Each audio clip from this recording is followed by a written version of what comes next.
ये नया रेल घाट है, प्रयागराज नगर निगम ने बनवाया, परमार्थी कीर्तन वालों ने। ये आप देख सकते हैं। धीरे धीरे हम लोग स्कूटी से उतर रहे हैं।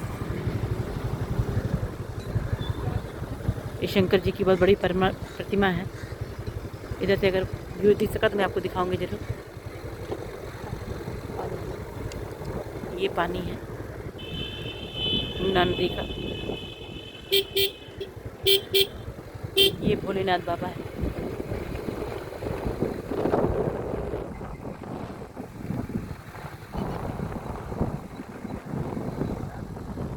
ये घाट है, घाट अभी खाली पड़े हैं। कुंभ मेला आएगा तो फिर भर जाएंगे। ये पानी है।